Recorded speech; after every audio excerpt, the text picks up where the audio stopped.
دینی تعلیم کی پھر اتنی فضیلت ہے۔ ترغیب و ترہیب کے اندر امام منذری رحمۃ اللہ علیہ نقل کرتے ہیں، اللہ کے پیارے پیغمبر علیہ السلام نے فرمایا، من غدا الی المسجد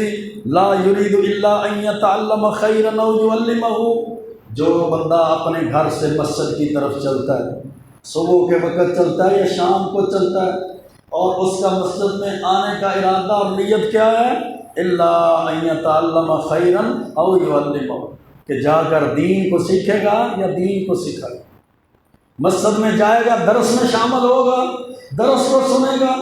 ترجمہ کلاس کو پڑھے گا، قرآن کا خلاصہ سنے گا، درس کے لیے وقت دے گا۔ یہ 15-20 منٹ آدھا گھنٹہ جو وقت دینے کے لیے گھر سے نکلتا ہے نا، الا یتعلم خیرا او یعلمہ، اور مقصد کیا ہے کہ جا کر دین کی باتوں کو سیکھے گا یا دین کی باتوں کو سکھائے گا، کان کاجر حاج تاما حجتہ، اللہ تعالیٰ اس بندے کو اتنا اجر دیتا ہے جتنا ایک حج کرنے والے کو مکمل حج کا اجر اور ثواب دیتا ہے۔ اور میرے بھائیو، یہ معمولی بات نہیں ہے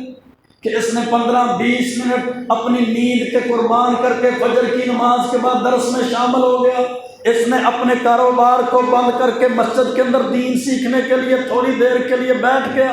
اس نے اپنی دکان کو بند رکھا اور کسی نماز کے ساتھ درس سننے کے لیے، دین کی دعوت کو سننے کے لیے، دین کو سیکھنے اور سکھانے کے لیے کچھ لمحات کے لیے بیٹھ گیا۔ اس کے یہ چند لمحات، اس کی ہوئی نیند کی قربانی، اس کی جناب کاروبار کا بند کرنا چند لمحات کے لیے اللہ کے ہاں اتنا اجر ہے، اتنا عظیم ہے کہ اللہ کے پیارے پیغمبر علیہ السلام نے فرمایا، اللہ اس کو اتنا اجر دیتا ہے جتنا گھر سے نکلنے والا بندہ حج کرتا ہے، بیت اللہ میں جاتا ہے، مزدلفہ میں جاتا ہے، صفا مروہ پہ جاتا ہے، سعی کرتا ہے، مزدلفہ اور منا میں جاتا ہے، عرفات کے میدان میں جاتا ہے، اتنا مال خرچ کرتا ہے اور اتنے وقت کی اور جسمانی عبادت کر کے قربانی دیتا ہے، جتنا حج کے بعد اس کو اجر ملتا ہے اتنا دین سیکھنے اور سکھانے کے لیے مسجد میں آنے والے بندے کو اجر اور ثواب ملتا ہے۔